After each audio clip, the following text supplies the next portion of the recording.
Here is something that almost no one stops to think about. The ground beneath your feet right now, whether you're standing on a sidewalk, sitting in your bedroom, or walking through a park, that ground has a story so violent, so dramatic, and so improbable that if you truly understood it, you would never look at the world the same way again. The rock under your city was once molten lava. The air you're breathing right now was manufactured by microscopic organisms that lived billions of years before the first fish ever swam in the ocean. The continent you call home was once fused to every other continent on the planet, locked together in a single landmass surrounded by a global ocean.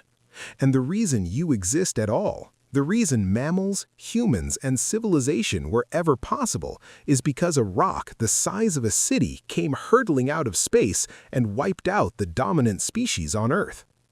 Every single event in Earth's 4.5 billion year history was a domino, and every domino that fell led, directly or indirectly, to you sitting or standing exactly where you are right now. But here's what most people don't realize. The story of Earth isn't just a history lesson. It is a warning, a pattern, a blueprint. Because everything that has destroyed life on this planet before, runaway climate change, atmospheric shifts, mass extinction, is happening again, right now, in real time. And the difference this time is that one species is responsible. So today, we are not just going to take a tour through Earth's history, we are going to decode it. We are going to understand not just what happened, but why it happened, what it meant, and, most critically, what it means for us today. By the time we are done, you will have a completely new understanding of the planet you live on, the life you are part of, and the choice that human civilization is currently facing. Let's begin at the very beginning. To truly understand Earth, you have to go back further than life, further than oceans, further than rock itself. You have to go back to the moment before Earth existed at all, roughly 4.6 billion years ago, when the region of space where our solar system now sits was nothing more than a vast, cold, slowly spinning cloud of gas and dust. This cloud was the leftover debris of older stars, stars that had already lived full lives, burned through their fuel, and exploded outward in massive supernovas, scattering the elements they had forged in their cores, carbon, nitrogen, oxygen, iron, across space. In a very real and profound sense, the atoms that make up your body right now were forged inside ancient stars that died long before our sun was even born. You are, quite literally, made of stardust. That cloud of debris began to collapse under its own gravity. As it collapsed, it began spinning faster, the same way a figure skater spins faster when they pull their arms in. The material at the center grew denser and hotter until finally the pressure and temperature became so extreme that hydrogen atoms began fusing together into helium. Nuclear fusion ignited. Our sun switched on, and a new star was born at the center of a swirling disk of leftover material. Now, out in that disk, something remarkable began to happen. Tiny particles of rock and ice began colliding with each other and sticking together. These clumps attracted more material through gravity, growing bigger, then bigger still, until they became planetesimals, rocky bodies hundreds of kilometers across, careening around the young sun in chaotic orbits, crashing into each other in spectacular collisions. Over tens of millions of years, through an endless cycle of collision and accumulation, the planets of our solar system took shape. Earth was born from this violent process, but the early Earth was nothing like the world we know. There were no oceans, no continents, no atmosphere worth breathing. The surface was a global ocean of molten rock, a magma ocean, constantly bombarded by asteroids and comets falling in from the outer solar system. Volcanoes erupted constantly across the surface, venting gases from the interior. The sky, if you could call it that, was a thick, toxic soup of hydrogen sulfide, methane, ammonia, and carbon dioxide, utterly lethal to any life as we know it. And then came the collision that changed everything. Approximately 4.5 billion years ago, a planet roughly the size of Mars, scientists have named it Theia, was orbiting the Sun on an unstable path that was slowly converging with Earth's orbit. The collision, when it came, was incomprehensibly violent. Theia did not graze Earth, it hit head-on at tremendous speed, releasing energy billions of times more powerful than any nuclear weapon ever built. The impact vaporized Theia entirely and blasted a massive chunk of Earth's mantle out into space. That debris cloud, molten rock, vaporized metal, shattered silicate, spread out into a ring around Earth. And over thousands of years, gravity pulled that ring together into a single body, our moon. To this day, when you look up at the moon on a clear night, you are looking at the scar left by the most violent event in Earth's history. The moon is not just a pretty light in the night sky, it is the debris field of a planetary collision. And its existence has been essential to life on Earth ever since, stabilizing the tilt of our planet's axis and creating the ocean tides that billions of years later would play a role in the emergence of life. For hundreds of millions of years after its formation, Earth remained a hellish, hostile world. But slowly, over immense spans of time that are almost impossible to comprehend, the planet began to cool. The magma ocean solidified into a primitive crust. The relentless bombardment from space began to slow as the young solar system swept its orbit cleaner of debris. And as the surface cooled below a critical threshold, something transformative happened. Water vapor in the atmosphere began to condense. The first rains fell on Earth approximately 3.8 billion years ago. Not gentle spring showers, torrential, global, continuous downpours that lasted not for days or weeks, but for millions of years. The water accumulated in the basins of the primitive crust, and the very first ocean was born. A single, global, shallow ocean that covered almost the entire surface of the planet. Earth became a water world. Now, why does this matter so profoundly? Because water is not just a pleasant liquid for swimming and drinking. Water is, as far as we understand, the essential medium for life. It is a universal solvent, capable of dissolving an enormous range of chemical compounds and allowing them to interact in complex ways. It is liquid across a wide range of temperatures relevant to planetary surfaces.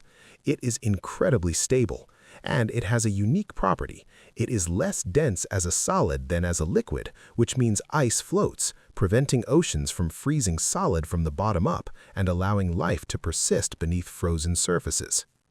In the warm, mineral-rich waters of that early global ocean, chemistry began to happen. Complex organic molecules formed, amino acids, nucleotides, the building blocks of proteins and genetic material. Nobody knows exactly how or where the spark occurred.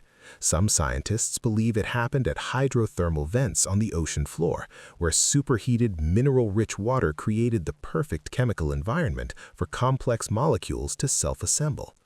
Others believe it happened in shallow tide pools, where cycles of wetting and drying could concentrate and catalyze chemical reactions. Some even argue that organic molecules arrived from space, delivered by the same comets that brought much of Earth's water. But what we do know is this. Approximately 3.7 billion years ago, roughly 100 million years after the first oceans formed, life appeared. The earliest known evidence for life on Earth comes from ancient rock formations in western Greenland, where chemical signatures unmistakably associated with biological activity have been found in rocks nearly 4 billion years old. Fossils of stromatolites, layered structures built by communities of microorganisms, have been found in rocks from Western Australia, dating back 3.5 billion years. These first living things were extraordinarily simple by modern standards. They were single-celled organisms, prokaryotes, with no nucleus and no complex internal structures. They had no eyes, no mouths, no limbs, no complexity whatsoever that we would recognize as life in the colloquial sense. They were essentially just self-replicating chemical systems wrapped in a membrane. And yet, they were alive. They metabolized, they reproduced, they responded to their environment, and in doing so, they launched the single most consequential process in the history of our planet, the process of evolution. For more than 1 billion years, life on Earth consisted entirely of these simple single-celled microorganisms. The world was populated by vast mats of bacteria spreading across the shallow ocean floor, invisible to any eye that would not evolve for another 3 billion years. And then, approximately 2.4 billion years ago, one particular group of microorganisms evolved a trick that would, rather extraordinarily, nearly destroy all life on Earth. That trick was oxygenic photosynthesis, and the organisms that evolved it were called cyanobacteria. Cyanobacteria learned to harvest sunlight and use its energy to split water molecules, extracting hydrogen to build organic compounds and releasing oxygen as a byproduct. This was a revolutionary metabolic innovation. It meant that life could now directly harness the nearly unlimited energy of the sun. It gave cyanobacteria an enormous competitive advantage, and they spread across the oceans in enormous blooms, producing oxygen on a scale that had never existed before on Earth. But the problem was that oxygen, while essential to life as we know it today, was a deadly poison to most of the ancient microorganisms living on early Earth. For nearly 2 billion years, life had evolved in an oxygen-free world, and the biochemistry of these ancient organisms was not designed to cope with a reactive, corrosive gas now flooding the environment. The release of oxygen by cyanobacteria triggered what scientists now call the Great Oxidation Event, and it was in effect the first mass extinction in Earth's history. Entire lineages of ancient microorganisms that had dominated the planet for billions of years were wiped out or driven into the oxygen-free refuges of deep sediment and ocean floor. But here is the profound twist. The event that killed so much early life was also the event that made complex life possible, and ultimately human life possible. Because oxygen is not just a poison to certain ancient bacteria. For organisms that evolved the ability to metabolize it, oxygen is rocket fuel. Aerobic respiration, the kind your cells use right now every second, is vastly more efficient than anaerobic metabolic processes that had sustained life before. An organism with access to oxygen can extract roughly 18 times more energy from the same amount of food than one without. That energy surplus over hundreds of millions of years of evolution would eventually make possible the complex, energy-hungry structures of multicellular life, brains, muscles, immune systems, that culminated in us. But before any of that could happen, there was a consequence of the Great Oxidation Event that had to play out first. All that new oxygen in the atmosphere reacted with the methane that had previously been a major greenhouse gas, removing it from the air and triggering a catastrophic cooling. The planet froze. Not partially, not in polar regions. The entire Earth, from pole to equator, was encased in ice. Scientists call this Snowball Earth, and it was the most extreme climate event our planet has ever experienced. For tens of millions of years, the surface of Earth was more alien than Mars, a frozen wasteland of white ice under a cold, pale sun. The frozen Earth eventually thawed. Volcanic CO2 slowly built up under the ice until the greenhouse effect broke through, and life picked up where it had left off, now in a world dramatically transformed. Over the following hundreds of millions of years, the planet entered a long period of gradual change. The continents drifted, assembled, broke apart, and reassembled in a slow, majestic dance driven by the convection currents deep within the Earth's mantle. These supercontinents, Valbara, Kenoraland, Nuna, Rodinia, rose and fell across geological time like slow-motion waves. And through all of this, life was quietly experimenting. Inside the oceans, single-celled organisms were evolving new tricks. Some of them evolved nuclei to contain their genetic material. These were the first eukaryotes. Some eukaryotes began cooperating with other cells, eventually becoming the first multicellular organisms. And with multicellularity came something entirely new, the possibility of specialization. Different cells in the same organism could take on different roles, some for feeding, some for movement, some for reproduction. The building blocks of bodies had arrived. Then, approximately 540 million years ago, something extraordinary and still not fully explained happened. In a geologically short period of perhaps 20 to 25 million years, barely an eye blink in Earth's history, the diversity of complex animal life on Earth exploded. This is the Cambrian explosion, and it is one of the most dramatic chapters in the entire history of life on our planet. Before the Cambrian explosion, the oceans were populated largely by soft-bodied organisms, simple, often featureless creatures drifting in the water or creeping along the seafloor. After it, the seas teemed with an extraordinary variety of creatures with hard body parts, shells, exoskeletons, spines, eyes, claws, legs, teeth. For the first time in Earth's history, predation became a driving force of evolution. Animals began hunting each other, and the evolutionary arms race between predator and prey generated an explosion of biological innovation unlike anything that had come before. The most iconic creatures of the Cambrian were the trilobites, armored, many-legged arthropods that patrolled the ancient seafloor for nearly 270 million years and left behind some of the most abundant fossils in the geological record. But the Cambrian seas were also home to creatures far stranger. Anomalocaris, a predator with circular grasping claws and compound eyes, was the apex predator of its time and could grow to nearly a meter long. Hallucigenia, a tiny creature covered in spines and tentacles, looked so bizarre that paleontologists initially reconstructed it upside down. The Cambrian was an era of extraordinary biological experimentation when evolution was trying out body plans and innovations at a pace it would never quite match again. But the Cambrian explosion was not the end of the story, it was barely the beginning. Over the next 300 million years, life continued to diversify and spread. Fish evolved in the oceans, developing bones and jaws. Plants colonized the land, transforming the bare rock of the continents into the green, soil-covered world we know. Insects took to the air, and crucially, the first vertebrates, four-limbed animals descended from fish, hauled themselves out of the water and began the conquest of land. Every land animal alive today, from frogs to elephants to human beings, traces its ancestry back to that pivotal moment when a fish grew limbs and took its first breath of air.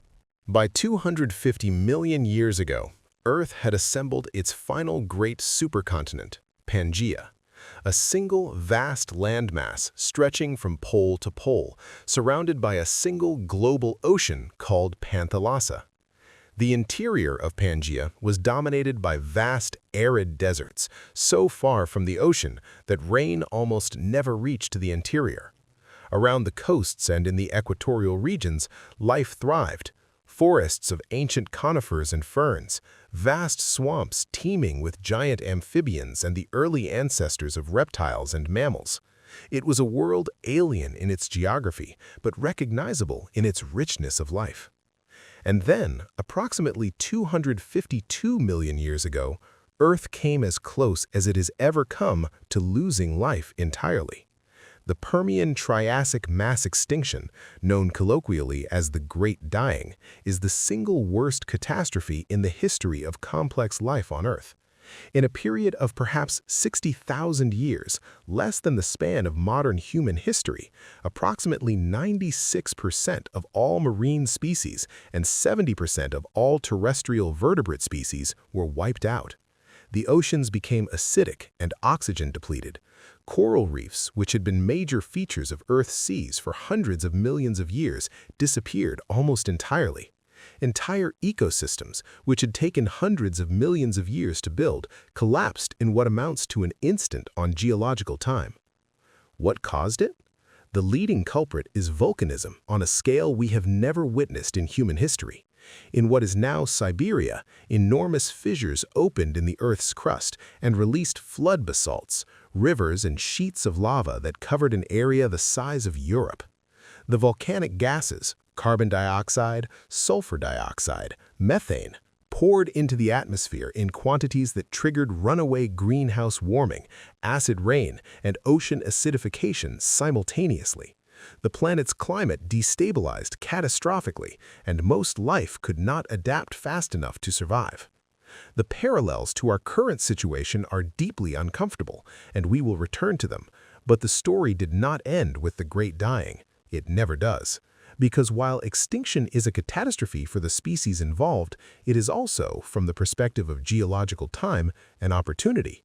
With 90% of ecological niches suddenly empty, evolution has an open canvas, and the creatures that survived the Great Dying, including the ancestors of the dinosaurs, would take full advantage of it. The first dinosaurs appeared approximately 230 to 240 million years ago. They were not initially the dominant life forms. That transition took several million years.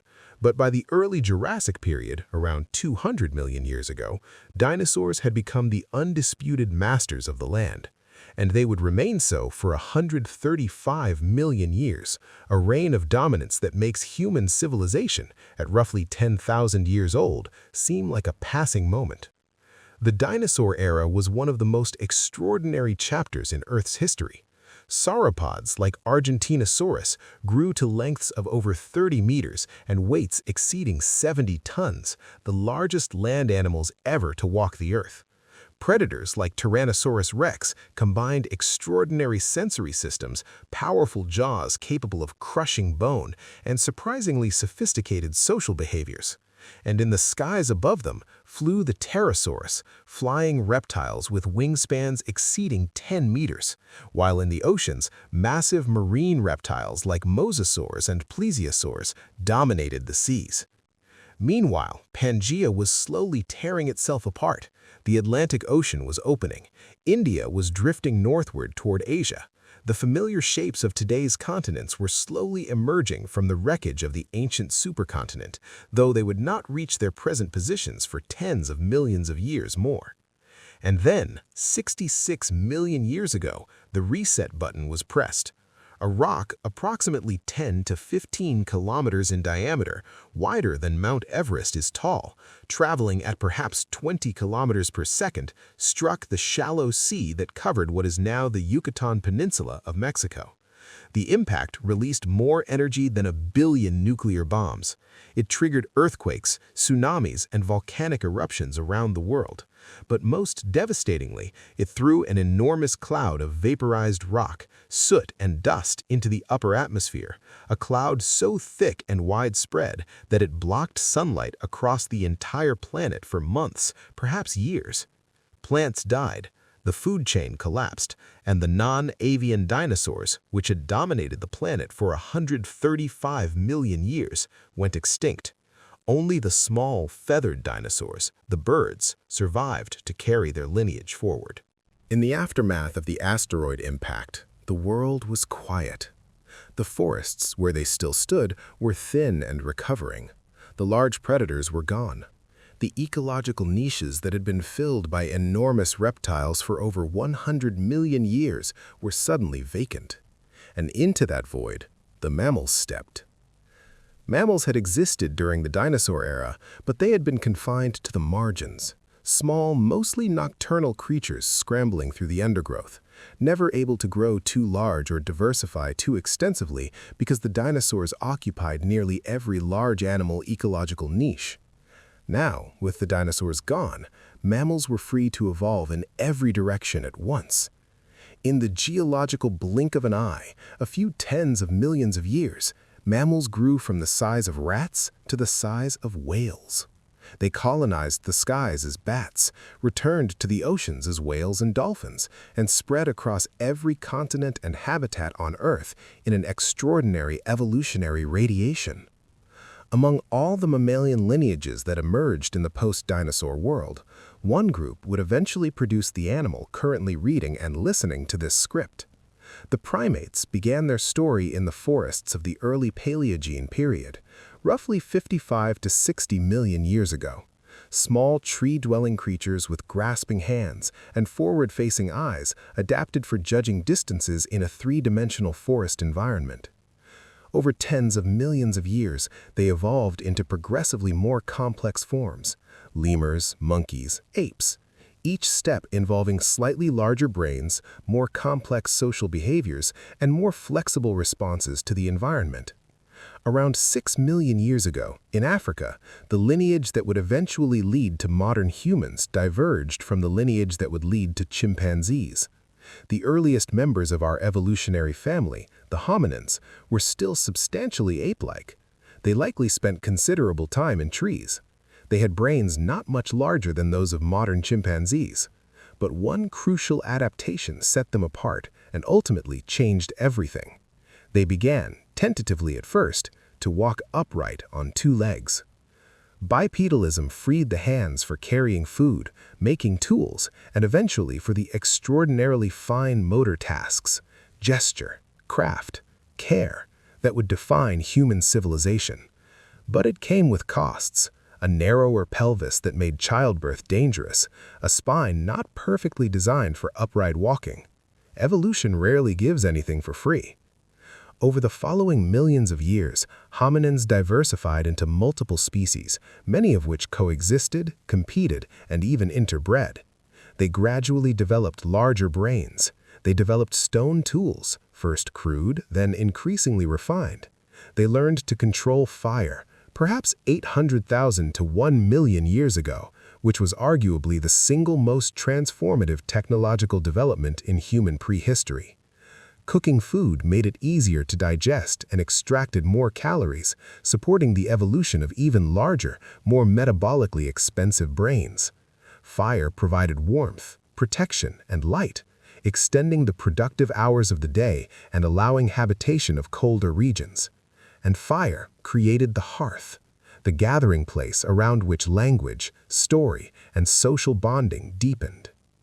By 300,000 years ago, our own species, Homo sapiens, had appeared in Africa, and by 70,000 years ago, we had begun to spread out of Africa, moving first across the Middle East, then into Asia and Europe, then eventually across the land bridges that connected continents during the last ice age, reaching the Americas perhaps 15,000 to 20,000 years ago.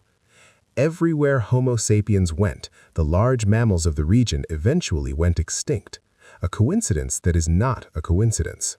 We were extraordinarily effective hunters, and the megafauna of the Americas, Australia, and much of Eurasia had evolved with no experience of a predator as cunning and coordinated as us. Then, roughly 10,000 years ago, something happened that would change the planet as dramatically as almost any geological event in its history. Some groups of humans, independently in different parts of the world, discovered agriculture. They learned to deliberately cultivate plants and domesticate animals, producing food surpluses that could support larger populations staying in one place. Villages became towns, towns became cities, cities became civilizations, and civilizations began to reshape the natural world on an ever-increasing scale. And so we arrive at the present, at the 8 billion humans currently sharing this planet, at the civilizations, technologies, and systems of global trade and communication that have transformed Earth more dramatically in the last 200 years than in the previous 2 million. At the Industrial Revolution, which began roughly 250 years ago and unleashed the stored energy of hundreds of millions of years of ancient life, the coal, the oil, the natural gas in a geological instant, pumping carbon dioxide into the atmosphere at rates that have no precedent in Earth's history outside of the largest volcanic catastrophes. Here is what the history of our planet tells us about what we are currently doing. Earth has experienced runaway greenhouse warming before. It triggered the Great Dying, the worst mass extinction in the history of complex life. It triggered the end Cretaceous warming that compounded the effects of the asteroid impact. Every time in Earth's history that greenhouse gas concentrations have risen rapidly and dramatically, the consequences for life have been severe and often irreversible on any human timescale. We know this. The geological record has written it in stone, literally. The fossils tell the story in unmistakable terms. The chemistry of ancient rocks records the atmospheric composition of long-ago eras with precision. We can read what happened to life when the climate destabilized. And yet, For the first time in 4.5 billion years of Earth history, one species has the knowledge, the intelligence, and the technology to understand what is happening and to choose a different path. Every other mass extinction in Earth's history was inevitable. The Permian extinction was triggered by volcanism, a geological process that nothing could have prevented or controlled. The Cretaceous extinction was triggered by an asteroid, a random act of cosmic chance. The species that went extinct in those events had no capacity to understand what was happening, no ability to predict it, no power to change it. We are different. For the first time in Earth's history, a species is facing a potential mass extinction that is of its own making and has the capacity to recognize it as such and to respond.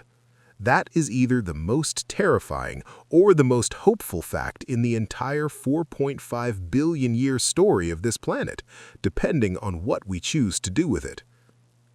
Earth has survived everything that has been thrown at it. Planetary collisions, global glaciation, runaway volcanism, asteroid impacts. It has always recovered, though often not for millions of years, and often in forms radically different from what came before. The planet does not need our protection. It will outlast us by billions of years regardless of what we do. The question is not whether Earth will survive. The question is whether we will. Whether the extraordinary, improbable, astronomically unlikely chain of events that produced a species capable of understanding its own history and contemplating its own future will reach its next chapter, or end here, in the blink of geological time, as one more layer of fossil record that future life forms might billions of years from now puzzle over. The entire 4.5 billion year story of this planet has led to this moment, to this generation, to this choice. And how that choice unfolds is the next chapter of Earth's history, a chapter that, unlike every other chapter that came before it, is not yet written, and unlike every other chapter that came before it, we hold the pen. That is the story of Earth. That is our story. And whatever comes next, that is up to us.